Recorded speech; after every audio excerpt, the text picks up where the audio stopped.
Hello friends, എല്ലാവർക്കും പുതിയൊരു വീഡിയോയിലേക്ക് സ്വാഗതം. ഇന്നത്തെ കഥയിൽ ഹൈമാവതിയും ദേവയാനിയമ്മയും മന്ത്രവാദിനിയെ കാണുന്നു. ശ്രേയയുടെ കാര്യമെല്ലാം തുറന്നു പറയുകയാണ്. മന്ത്രവാദിനി അപ്പോൾ പറയുന്നുണ്ട്, എത്രയും പെട്ടെന്ന് തന്നെ ആ പാവയെ കൊണ്ടുവരണം, എങ്കിൽ മാത്രമേ ശ്രേയയെ മോചിപ്പിക്കാൻ പറ്റത്തുള്ളൂ എന്നൊക്കെ പറയുന്നു. അല്ലെങ്കിൽ ശ്രേയയ്ക്ക് എന്തെങ്കിലും അപകടമുണ്ടാകും. ശ്രേയ തീയിലോ അതുപോലെ വെള്ളത്തിലോ ചാടിയാൽ അവരുടെ ജീവന് തന്നെ ആപത്താണ്. ആ പാവ കൊണ്ടുവന്നാൽ മാത്രമേ ശ്രേയയുടെ ശരീരത്തിലുള്ള ദുരാത്മാവിനെ ഒഴിപ്പിക്കാൻ പറ്റത്തുള്ളൂ എന്നൊക്കെ പറയുന്നു. ഗൗരിയെ തളപ്പിക്കാൻ വേണ്ടി വേറൊരു മന്ത്രവാദിനിയും കൂടെ കൂട്ടിയിട്ട് വരാമെന്നൊക്കെ പറയുന്നുണ്ട്. ശേഷം കാണിക്കുന്നത് ഗംഗ ഷോപ്പിംഗ് കഴിഞ്ഞിട്ട് മാളുവുമായിട്ട് നിൽക്കുന്ന സമയത്ത് മഹിയോട് സംസാരിക്കുന്നുണ്ട്. പെട്ടെന്ന് അതുവഴിയാണെങ്കിൽ ഒരാൾ പോകുന്നുണ്ട്. ഗംഗയുടെ അടുത്ത് ലോക്കറ്റുമായിട്ട് വന്ന ആളാണ്. അയാളെ കാണുമ്പോൾ ഗംഗ അവിടെ നിൽക്കാനെന്ന് പറയുന്നുണ്ട്. പക്ഷെ അയാൾ നിൽക്കാതെ അവിടെ നിന്ന് ഓടിപ്പോകുന്നുണ്ട്.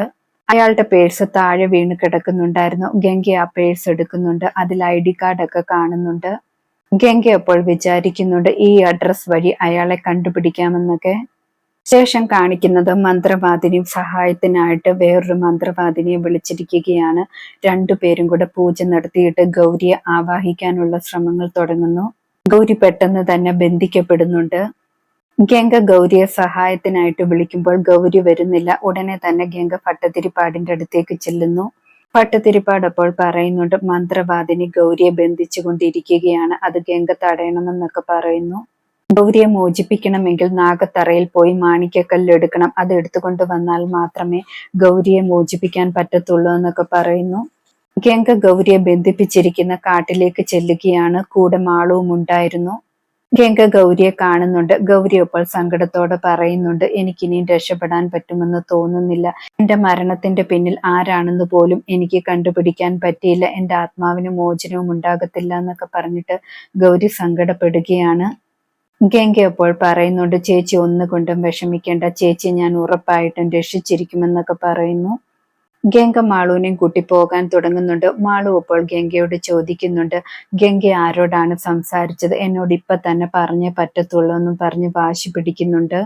ഗംഗ അപ്പോൾ സത്യം പറയുകയാണ്. മാളുവിന്റെ അമ്മ ഗൗരിയോടാണ് സംസാരിച്ചതെന്ന് പറയുന്നു. മാളു അപ്പോൾ ചോദിക്കുന്നുണ്ട്, അമ്മ ഗംഗയ്ക്ക് കാണാൻ പറ്റുന്നുണ്ടോ എന്ന്. ഗംഗ അപ്പോൾ കാണാൻ പറ്റുന്നുണ്ടെന്ന് പറയുന്നു.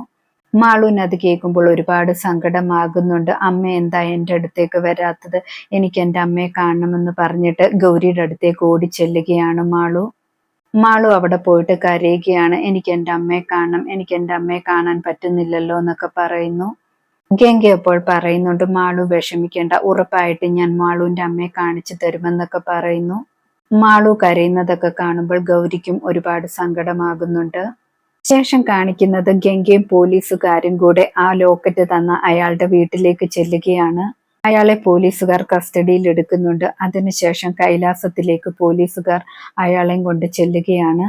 കൈലാസത്തിൽ ചെന്നതിന് ശേഷം പോലീസുകാരൻ അയാളോട് ചോദിക്കുന്നുണ്ട്, ഗൗരിയെ കൊന്നതിന്റെ പിന്നിൽ ഈ വീട്ടിലുള്ള ആരാണെന്ന്.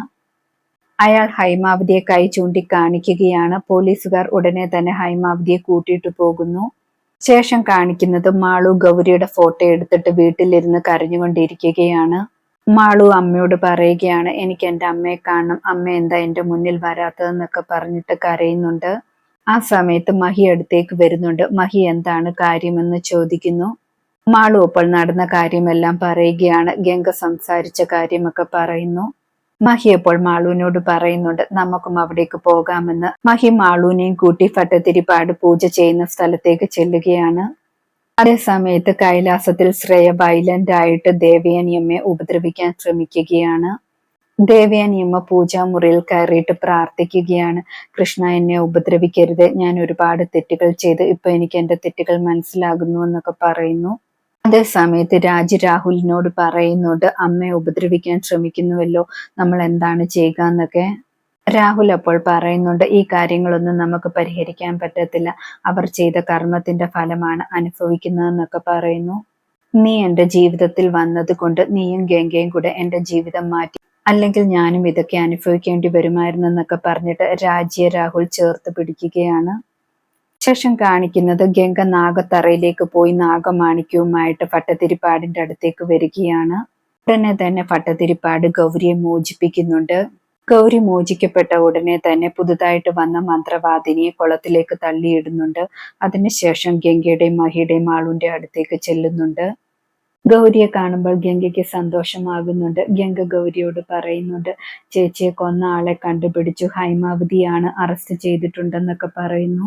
ഗൗരിക്ക് അത് കേൾക്കുമ്പോൾ ഒരുപാട് സന്തോഷമാകുന്നുണ്ട്. ഗൗരി പറയുന്നുണ്ട്, ഇനിയും ഞാൻ ഈ ലോകത്ത് നിന്നും പോകേണ്ടി വരും, നിങ്ങളെ വിട്ടുപോകുന്നതിൽ എനിക്ക് ഒരുപാട് സങ്കടമുണ്ടെന്നൊക്കെ പറയുന്നു. മാളു അപ്പോൾ സങ്കടത്തോടെ ചോദിക്കുന്നുണ്ട്, എന്റെ അമ്മയോടാണോ സംസാരിക്കുന്നതെന്ന്. ഗൗരി അപ്പോൾ പറയുന്നുണ്ട്, പോകുന്നതിന് മുമ്പ് എനിക്ക് എന്റെ കുഞ്ഞിനെ ഒന്ന് ലാളിക്കണം, അതിന് നീ അനുവദിക്കുമോ എന്നൊക്കെ ഗംഗയോട് ചോദിക്കുന്നുണ്ട്. മാളു ഗംഗയോട് വാശി പിടിക്കുന്നുണ്ട്, ഗംഗ എനിക്ക് വാക്ക് തന്നതല്ലേ എന്റെ അമ്മയെ കാണാമെന്ന് പറഞ്ഞിട്ട്, എനിക്ക് എന്റെ അമ്മയെ കാണണമെന്നൊക്കെ പറയുന്നു. മഹിയും ആ സമയത്ത് പറയുന്നുണ്ട്, എനിക്കും ഗൗരിയെ കാണാൻ പറ്റില്ല എന്നൊക്കെ. ഭട്ടതിരിപ്പാട് അപ്പോൾ പറയുന്നുണ്ട്, ഇവിടെ ഇരിക്കുന്ന ചരടാണെങ്കിൽ രണ്ടുപേരും കയ്യിൽ കെട്ടിയാൽ ഗൗരിയെ കാണാൻ പറ്റുമെന്ന്. രണ്ടുപേരും ചരടെടുത്ത് കെട്ടുകയാണ്. ആ സമയത്താണെങ്കിൽ മാളുവിനും മഹിക്കും ഗൗരിയെ കാണാൻ പറ്റുന്നുണ്ട്. രണ്ടുപേർക്കും ഒരുപാട് സന്തോഷമാകുന്നു. മഹി പറയുന്നുണ്ട്, ഒരിക്കൽ കൂടി ഗൗരിയെ കാണാൻ പറ്റുമെന്ന് കരുതിയില്ല, നിന്നെ വിഷമിപ്പിച്ചതിനൊക്കെ ഒരുപാട് ക്ഷമ ചോദിക്കുന്നു എന്നൊക്കെ പറയുന്നു. ഗൗരി അപ്പോൾ പറയുന്നുണ്ട്, മഹിയേട്ടൻ എന്നോട് ഒരു തെറ്റും ചെയ്തില്ല, ഞാനാണ് മഹിയേട്ടനെ മനസ്സിലാക്കാതിരുന്നതെന്നൊക്കെ പറയാണ്. മഹിയേട്ടൻ എൻ്റെ മകളെ ഒരുപാട് സ്നേഹിക്കുന്നുണ്ടല്ലോ, അവൾക്കാണെങ്കിൽ ഏറ്റവും നല്ല ഗിഫ്റ്റായ ഗംഗയെ തന്നെ കൊടുത്തല്ലോ എന്നൊക്കെ പറയുന്നു. ഞാൻ മാളുവിനെ സ്നേഹിക്കുന്നതിനെക്കാട്ടിൽ കൂടുതൽ ഗംഗ മാളുവിനെ സ്നേഹിക്കുന്നുണ്ട്, അതെനിക്കൊരു വലിയ സന്തോഷം തന്നെയാണെന്നൊക്കെ ഗൗരി പറയുന്നുണ്ട്. മാളു സങ്കടത്തോടെ പറയുന്നുണ്ട്, അമ്മ എന്തിനാണ് എന്നെ വിട്ടുപോയതെന്നൊക്കെ. ഗൗരി ഗംഗയോട് പറയുന്നുണ്ട്, എനിക്ക് എൻ്റെ മകളെ അവസാനമായിട്ടൊന്ന് എടുത്ത് കൊഞ്ചിക്കണം, അതുകൊണ്ട് നിന്റെ ശരീരത്തിൽ കയറിക്കോട്ടെ എന്ന് ചോദിച്ചിട്ട് ഗംഗയുടെ ശരീരത്തിൽ ഗൗരി കയറുന്നു. അതിനുശേഷം മാളുവിനെ എടുത്ത് ഗൗരി ഒരുപാട് സ്നേഹത്തോടെ ചുംബിക്കുകയാണ്. മാളു അപ്പോൾ സങ്കടത്തോട് പറയുന്നുണ്ട്, എൻ്റെ അമ്മ എന്നെ വിട്ടു പോകരുതെന്ന്. ഗൗരി അപ്പോൾ പറയുന്നുണ്ട്, അമ്മ എപ്പോഴും നിന്റെ കൂടെ ഉണ്ടാകും, നീ ഇപ്പോൾ കാണുന്നത് അമ്മയുടെ രൂപത്തിൽ ഗംഗയല്ലേ, ആ രൂപം എപ്പോഴും കൂടെ ഉണ്ടാകുമെന്ന് പറയുന്നു. ഗൗരി ഗംഗയുടെ ശരീരത്തിൽ നിന്നും ഇറങ്ങിയിട്ട് പറയുന്നുണ്ട്, ഞാൻ പോവുകയാണ് ഗംഗെ, മഹിയേട്ടനും മാളും നിന്റെ കയ്യിൽ സുരക്ഷിതരാണെന്ന് എനിക്കറിയാം, അതുകൊണ്ട് ഞാൻ പോവുകയാണെന്ന് പറഞ്ഞിട്ട് ഗൗരിയുടെ ആത്മാവ് ആകാശത്തേക്ക് പോകുന്നു. മഹിയും ഗംഗയും മാളും ഒരുപാട് സങ്കടത്തോടെ ഗൗരി പോകുന്നത് നോക്കി നിൽക്കുന്നുണ്ട്. ഗൗരിയുടെ ആത്മാവ് പോയതിന് ശേഷം മഹി മാളുവിനെ എടുക്കുന്നു. അതിനുശേഷം ഗംഗയും ചേർത്ത് പിടിച്ചു നിൽക്കുന്നു. ഗംഗയുടെയും മഹിയുടെയും മാളുവിന്റെയും കഥ ഇതോടെ അവസാനിക്കുന്നു. ഇന്നത്തെ കഥ ഇതോടെ അവസാനിക്കുന്നു. പുതിയൊരു കഥയുമായി വീണ്ടും കാണാം. Thank you.